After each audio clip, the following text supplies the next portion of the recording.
Um, it was a heck of a game. Obviously, I was frustrated with the outcome and the way certain segments went.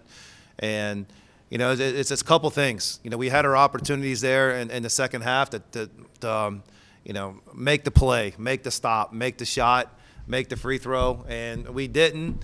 And, they did. That's an experienced team, well coached, tremendous point guard. That's a team that keeps battling. We knew they weren't going away, and I was kind of disappointed in our second half energy. And they brought tons of energy, and we were up and down in the second half. At times we were good, but then for the most part we felt like we were on our heels. And two things: credit to them, and then we got to do better at it. Start with Joey. You mentioned the second half outscored 50-32. Was that mostly energy? Was that an adjustment they made? Kind of what you attribute that to? They did the same thing they did, in a lot of games. In the second half, when they're down, they go Ziegler in a high ball screen, and he's great in space, he's great in decision making, and we tried multiple things to be able to stop him, and we couldn't come up with it. We tried some zone, we tried some different things, and Lanier hit a big shot in the zone. Our zone, we were hoping could hold us together, and he hit a big one. So if I had to say, you want to say one thing, it was Ziegler and his control of the game and his pace. And then the second thing, like I said, we missed some opportunities, shots, execution, stops and rebounds. And then, it hurt when both my bigs fouled out. Devin only played 17 minutes. He's probably our most valuable guy, and not having him in there, maybe he can get something for us.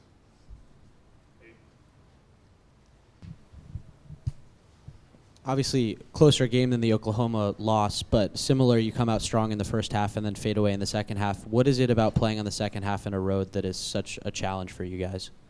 Well, and I mean, the Oklahoma one I think was an anomaly. I don't think that's us. That was a one-time thing this year. But at the same time, these teams are going to come back. They're going to come make adjustments. They're going to come with fury and we're there in a possession game against a really good team, and then at the same time, I think a lot of times it gets over exaggerated, the halftime score and things like that. We got to be winning by one at the end, and that's what we're not doing a couple times. But then at the same time, I can say this: we have done it in games. We've done it in Kentucky, we've done it in Texas, we've done it in some games, but. I don't want to we got some things to fix, but at the same time, I want to make sure that, people understand how good Tennessee is. And in this building, the crowd was great, and they lifted them up.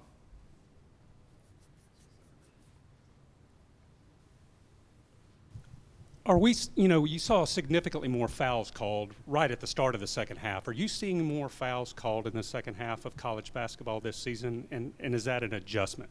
Or was it just an anomaly on that? It's going to take me a while to probably think about it, and I'm not dodging your question. I could just say for anybody, you always want consistency.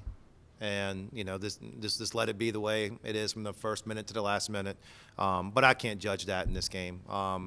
There was a lot. We got in foul trouble early, and it hurt having my guys in foul trouble. But at the same time, these refs do a good job. Mark, you played number one team in the country the other night. You play a top 5 team tonight. What's your message to your guys when you fall short in games like this? Are you encouraging, given the fact that you're so close to a team like this, or is it disappointing as any other game? Well, and I've said this a couple of times this year. Like, you can play really well and lose in this league, and sometimes it's cut or dry. Like, we want to win, and at the same time, you're judged on wins, and we're trying to get every one of them, but.